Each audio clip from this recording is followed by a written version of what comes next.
Hello, welcome, and thank you for watching this video. Now that we've considered a number of the most significant factors that have determined much of what divides us as a people and as a nation, let's now consider several areas of interest where efforts to keep our country going in the same wrong direction still continue to go on quietly behind the scenes.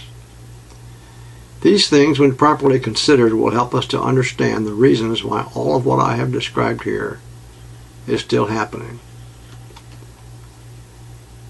When I speak of liberals and conservatives, or Democrats and Republicans, unless I specifically indicate that I am talking about the average voter or the electorate, it's very important for you to understand that I'm generally speaking of the leadership, or those at the very top, the elected officials and others at the state and national level, and that I'm not speaking of the average voter. I want to repeat that it's very important that this be kept in mind as you read. To continue, I'm often speaking even more specifically about the extremely wealthy elite at the top 2% of the country's population, as well as the very affluent and wealthy who make up the 8% just below them, and additionally those who are at the top level of state and national politics, as well as the pundits and the media who are too often so strongly influenced by them. Within these groups, both liberal and conservative politicians claim to be for many of the same things. The liberals say that they represent the average working family and that they're for treating all people equally. They say that all Americans, including minorities, should have equal rights and equal opportunities. It's rare to ever hear a conservative, although they favor big business, differ with any of these premises regarding their own policies. So in essence, both groups generally seem to be saying that they want the same things: equal rights and treatment for everyone, and especially for the average family who works hard. Remember that to work hard, however, you must first have a job, and those who play by the rules. However, if you equally observe what happens when the talking is finished, you're very likely to learn a great deal. That is to say that I have discovered that you can learn a lot more by watching very carefully what politicians do than you can by listening to anything that they say, because you'll find that their actions are, in fact, the real indicator of their plans and will show you the true heart of the matter. Both sides will speak boldly about all of the ways that they're going to take care of the problems troubling our country and its people, or whatever particular matter happens to be the concern of the electorate of that particular time. They then proceed to ignore or to underfund very significantly the programs that are supposedly designed to solve all of our problems, while at the same time they're telling us very eloquently what a great job they're doing and how successful it all is or will be soon. Examples of this have been seen in the way that the last several four-year administrations were dealing with unemployment, with massive numbers of home mortgages foreclosures, with health care, with the education of our children, the country's infrastructure, the drug problem faced by our nation, the problems resulting from the disgracefully high cost of prescription medication, problems with the environment, and even serious problems with homeland security. And these do not nearly comprise the entire list. It saddens me to tell you that both liberals and conservatives are guilty of the kind of politics that are long on rhetoric but short on action. As the old saying goes, when everything has been said and done, more will be said than done. The good cop party, however, will sometimes at least attempt to give more than just the appearance of doing something, so that there are some reasonably worthwhile results to show for their efforts, although they seem to leave far too much still undone. A good example is the watered-down health care legislation which was finally passed, and which I hope will be improved over time, instead of being repealed as a great many conservative politicians say they want to do. The bad cop party, on the other hand, comes along behind them, calling them the tax and spend party, while they, the bad cops, cut the funding of important programs to the bone and spend all those funds instead by giving huge tax cuts that provide by far the most benefit to the very affluent and wealthy among us. And in addition, if that weren't enough, as mentioned above, They want to repeal the health care bill without replacing it with anything significant. The money still gets spent, but there's little or nothing to show for it, yet they continually tell us how great things are, or how great they're about to be, for those who are considered among the poor and the middle class. And yes, they say it may even help some of the very affluent or wealthy. The truth of the matter is, of course, exactly the reverse of the way in which they've described it. By that I mean that the extremely wealthy are helped tremendously, while there is perhaps some small help for the middle class among us, and very little, if any, real help for the poor. Many politicians, especially those who are conservatives, will try to explain this away by saying when you cut taxes, those who pay the most taxes should get the most back. My feeling is that if you consider a family who makes $40,000 annually, for example, and as a result of their tax cut they were to pay, let's just say, $13,000 in taxes, then that would be about 1/3 of their income. Perhaps they'd actually pay more. Maybe they would pay a little less. But 20 to 30% might not be uncommon, depending on the circumstances of the family. That doesn't leave much available for them to use to try to make a decent life for themselves. Compare that to another family who may be making $450,000 a year. They may be taxed at a percentage of their income that is even greater than that for the first family, although I doubt it.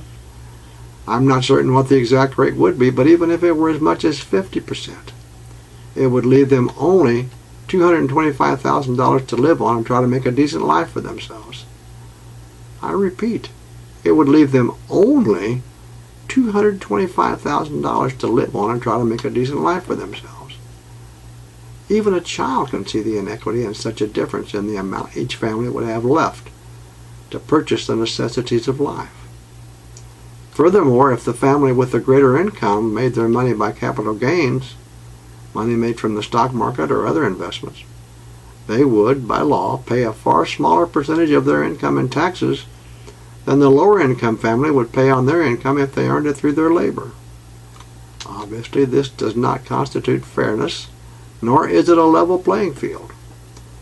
All of those who make significant income from capital gains know these things, but few, excluding Warren Buffett and a few others, have even given these facts acknowledgement, but less tried to make changes, much less tried to make changes that would make the system more equitable. In other words, they haven't really tried to do anything about it, if they even acknowledge it in the first place. The obvious point is that regardless of whether both families receive the same percentage tax cut, the family with substantially less income is still going to have to struggle, and I mean struggle, to take care of their needs, while it's unlikely that the second family would be hurt in any comparable way, even if they received no tax cut at all. They could even afford to pay more taxes to the country that has been so good to them, and the odds are excellent that they would still be able to have a life of great ease when compared to the family with a substantially smaller income. Which of these families' economic situation would you rather have? How many hundreds of thousands of dollars does a family need for a rainy day? That question is especially important when there are far too many people, especially today, who are without jobs, or who are homeless, or without health insurance, or who can't afford to go to their doctor, or buy medication, or even buy adequate food for a healthy diet. There are many also who can't afford to even consider sending their children to college. For the majority of the people dealing with one or more of these problems, and a few who may be dealing with all of these problems, we still find that there are those who have none of these problems and who are telling us that all we want to do is soak the rich. No one is even trying to soak the rich. Compared to those who have so much less, the rich haven't even been slightly dampened, much less soaked. We're now hearing also a great deal about class warfare. Some who represent the wealthy or who are among the wealthy are complaining that class warfare is being waged against them, or that we're trying to redistribute the wealth. Once again, they, the ultra-wealthy, are trying to divert attention away from the fact that they have very successfully been waging class warfare and winning. that class warfare against the average working family for as long as anyone can remember. And if you look at the percentage of income growth for the wealthy compared to the same growth or lack of growth or even reduction in income for the average working family, you will easily see that the wealthy have been successfully redistributing the wealth to a significant degree for their own benefit over a period of many years. But you'll seldom, if ever, hear or read that fact in the news media. They've learned to portray themselves as the victims here, but once more the proof is in what they do, not in what they say. The facts are that corporate profits on the income of the wealthy who own or invest heavily in the corporate structure have gone up and up and up as their taxes have decreased, while the income of the average working family has been stagnant or even gone down. Unfortunately, the corporate news media rarely points out these facts. That's one of the reasons that I'm making this video. What is really happening here is that far too many of the wealthy do not even want to pay their fair share to bear a reasonably comparable or even a somewhat comparable burden to that being borne by those who are less fortunate. Too many of the wealthy want instead to eliminate the inheritance taxes on the huge estates of the very wealthy, to eliminate the taxes on capital gains, and to eliminate the taxes on dividends. They want to make their hundreds of thousands of dollars a year or their millions of dollars a year, and in some cases even their billions of dollars, that this great country has allowed them to make, and to do so without paying their fair share of the tax burden, and too often without being terribly concerned about those in so many less fortunate families who are barely getting by, if that. Don't misunderstand my feelings about wealth. There's seldom a reason to criticize those who have earned their wealth honestly by hard work, for those who don't mind paying a fair and equitable share of the tax burden, and for those who use their wealth wisely and with long-term philanthropic thoughts of generosity for others beyond themselves and their own families. Those others who are not as fortunate. Wealth and the opportunities that make it possible do not simply come as a blessing to families just so they can hoard it or use it to wield the power that it so often provides without regard for the best interests and the needs of those less fortunate, or for the best interests of the country that provided the environment that made it possible to gain the wealth in the first place. It saddens me that, with only a few exceptions, the extremely wealthy far too often are more interested not only in getting even wealthier, but in hanging on tightly to every dollar that they now have, even to the extent of trying to avoid paying their fair share of the nation's tax burden. They even create sham corporate structures offshore in other countries to avoid paying their fair share of taxes to the country that has allowed them to be so successful. They complain about the corporate tax rate in the United States, but never mention the many loopholes in the tax code that allow many corporations, some huge in their size and income, to pay little or no tax on millions and even billions in profits. Too many seem only to want more money and more power, more profit. Too many also are rarely concerned about the fact that in many poor families, even in those where the parents are fortunate enough to have jobs, the family members may be without adequate shoes or clothes, or even food for themselves and for their children. Those same poor families may also be without insurance for adequate health care, and they're certainly without hope of enjoying even a few of the pleasant experiences of life. Things that the wealthy often take for granted. Things like going to a movie or seeing a play or even taking a short vacation now and then. It should go without saying that for these same poor families, the idea of sending their children to college seems only a dream. In order to go to college, most students from less affluent families must take student loans, and then, after college, they're forced to begin their lives with tens of thousands of dollars of debt. Debt that cannot be erased even by bankruptcy. Such affluent societies as those which exist in the world today should be able to finance the college education of any and all who could benefit from such an education. The world would benefit. The entire world would, as I said, be the beneficiary. But many of the extremely wealthy see it only as losing a cheap source of labor. Such a sad commentary on our current times. The latest figures indicate that the numbers of people at or near the poverty level have continued to increase dramatically in recent years, and a great number of those are children. So many good, decent people have been led to believe that helping those who are unable to help themselves, or providing health care and an education for everyone, is something which they should vehemently oppose. They've been convinced to complain loudly about the thousands or even millions that they believe are lost to welfare cheats, while closing their eyes and ignoring the billions that continue to be lost from corporate welfare. It's time to change these horrendous inequities and educate people about the real facts of such matters. Of course, there are those who would quickly accuse me of wanting to redistribute the nation's wealth, as earlier indicated. I have no desire to unfairly redistribute the wealth in this country. I'm simply saying that there must be alternative solutions that would be more equitable, more reasonable, and more fair for the great majority of the population in order to have the burden of adequately providing the necessities of life, not to be so backbreaking for them, while it's still being such a slight burden, if any burden at all, for the very affluent and the wealthy, in such a way that is rarely, if ever, a threat to their lifestyle, and for most of them, it's barely significant. Something, however, must be done to correct the fact that the wealthy have carried on a continuing and ongoing process of redistributing the wealth themselves, to themselves, for a great many years now. This fact is borne out by the existing data on current income disparity in the United States and elsewhere.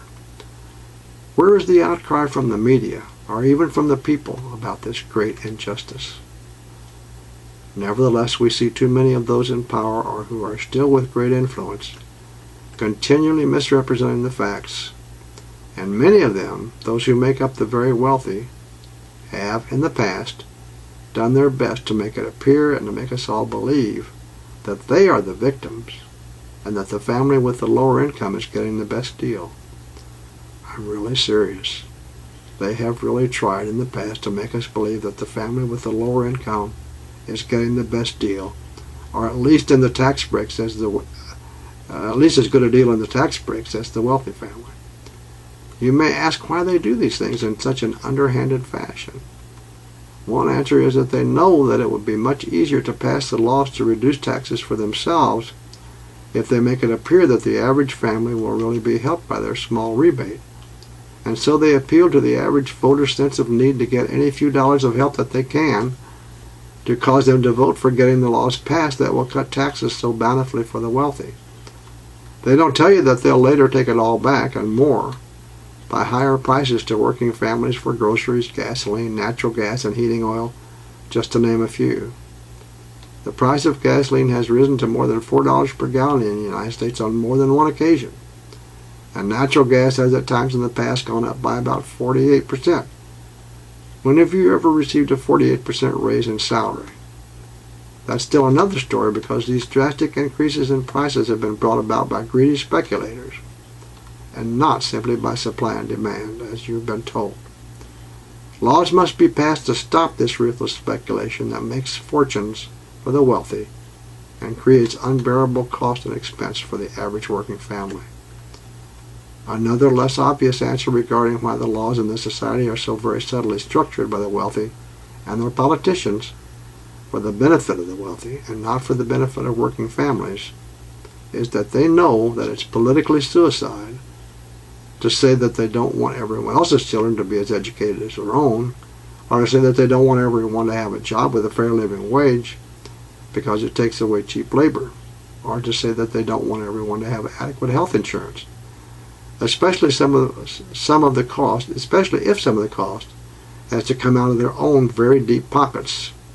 They don't want to be perceived as against any program or idea that's popular with the people, especially at those times when there is an election coming up. Neither do they want to be perceived as favoring the wealthy, although almost everything they do tends to have that purpose. These are the same people who claim that they don't want to do anything that will harm Social Security or Medicare, or to do anything that would harm the people who depend on these important societal safety nets. But in fact, that is only what they claim, not what they have in reality tried to do.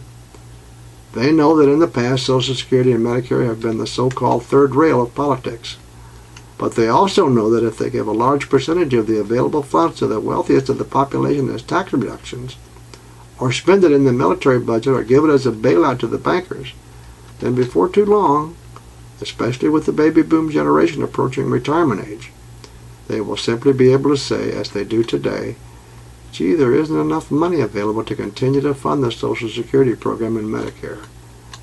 They've known about these things for many years, but no one's been willing to do anything significant about it. Because when the time comes, there are many of them who want to be able to say, we really want to continue to fund these important programs, but we simply can't because there just isn't enough money left to do it. Don't blame us. It isn't our fault. They still want to privatize Social Security and provide some small token amount for health care, and let seniors and others fend for themselves without Medicare or Medicaid, while health care costs from private sources continue to rise. They know that the new health care law, dubbed Obamacare, once implemented and fine-tuned, will soon come to be considered, like Social Security and Medicare, as being indispensable to the average family. It should eventually be replaced by a single-payer system, but not for now. The law prevents insurance companies from refusing to provide health care coverage to those with pre-existing conditions. It allows children to stay covered under their parents' health care plan until they're 26 years of age, so they can finish college and find a job and get settled before they have to cover the expenses of their own health care costs. It prevents insurance companies from setting caps or spending limits on a person's health care costs, as they did in the past. And once the limit had been met, their coverage stopped. As currently designed, it allows those who are working only 30 hours a week to be insured at their employers, instead of having to work 40 hours a week as in the past. For all these reasons and more, the insurance companies, the wealthy who are heavily invested in their high profits, their paid lobbyists, and the federal and state legislators that they have bought and paid for, are all doing everything legally possible, and they may be pushing the envelope in that respect, to prevent this law, which will help so many millions of people from being funded and or even fully implemented, simply because it might reduce the seemingly ever-growing profits of the health insurance industry and of those employers providing health insurance to their employees. What a shame. The love of money truly is the root of all evil. And Jesus told us so many years ago. The effects and the resulting costs of Hurricane Katrina at the time that it occurred, along with the later financial collapse and recession or depression of 2008 and beyond, gave them even more of an excuse to try to cut or destroy these important programs, along with many other programs.